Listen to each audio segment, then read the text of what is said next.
Hello, everybody. It's James Vaccaro from Triodos Bank.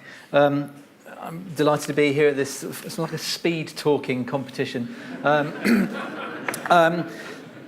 Who watched the programme on bankers this week? How many of you watched that? It's cracking, wasn't it?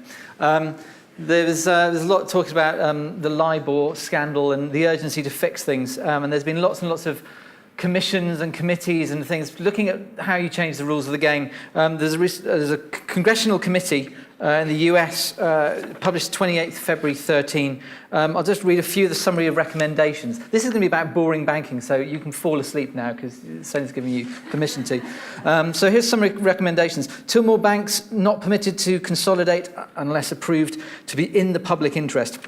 National banks not to engage in underwriting, including purchase, sale, or public issue, or other disposition of securities in any corporation.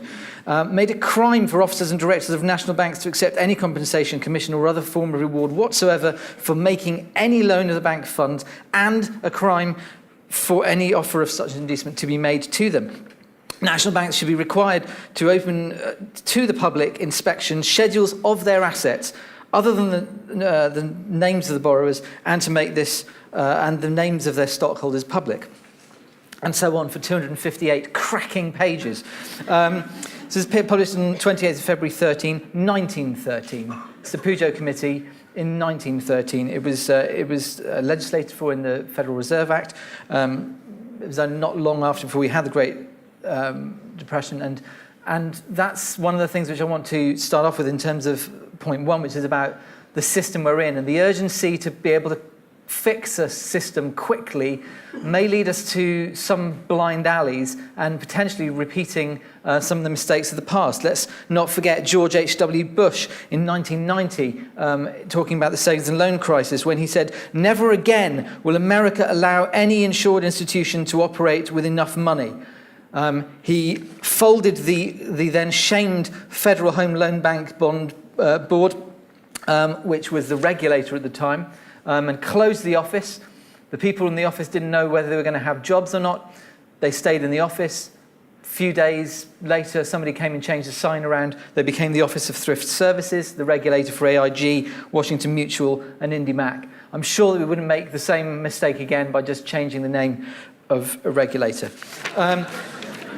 Gillian Tett said that we have a choice between banks which are either run as businesses for profits and then can generate returns on entrepreneurialism, or they're a utility.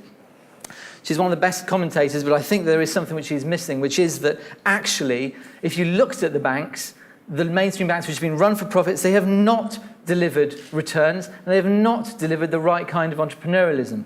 Triodos Bank and lots of other banks in the Global Alliance, which represent values-driven banks across the world, are looking at new models where we're looking at how can we fund the new ideas which we believe are part of a sustainable solution, socially, environmentally responsible.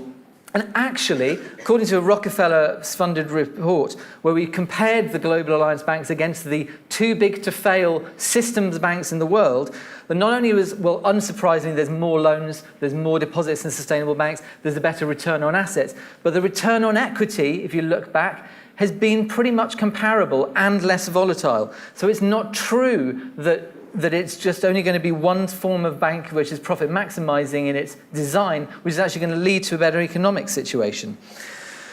I want to put together 3 points in the 3 remaining minutes, which I'm claiming to have.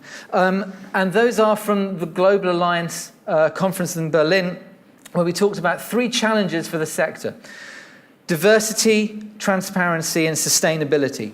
I'm going to start with sustainability, and this is fundamentally a challenge for banks.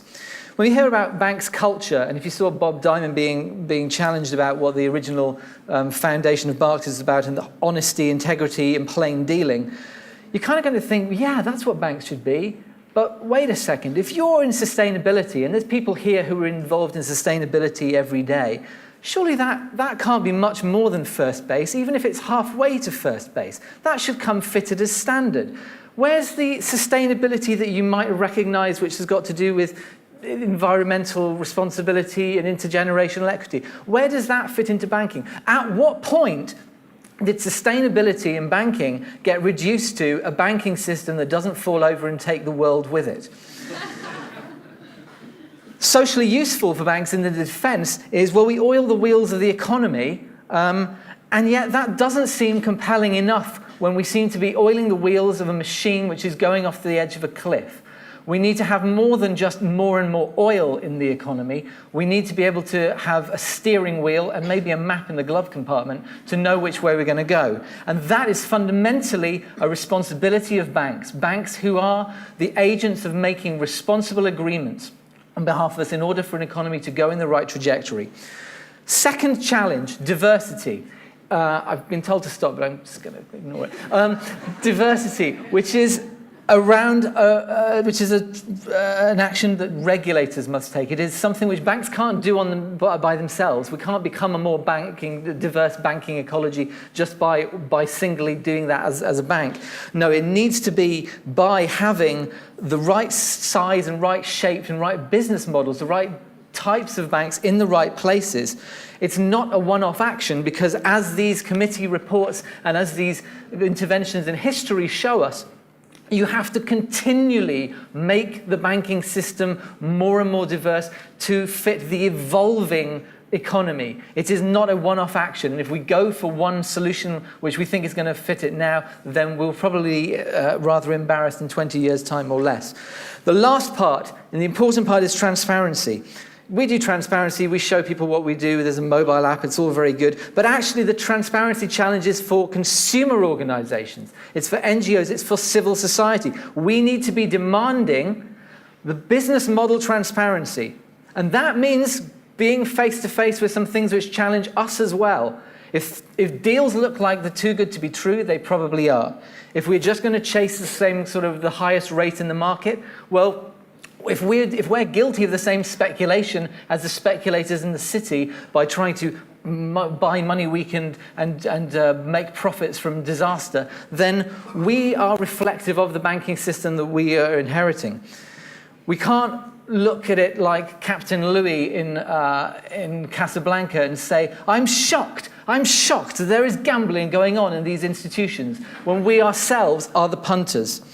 No, systemic pressure is needed at every level, and for banks to hear the message and for governments to hear the message, that will come from action, from people like Move Your Money, from Share Action, and taking individual responsibility, which is the only way that governments will move. Thank you very much.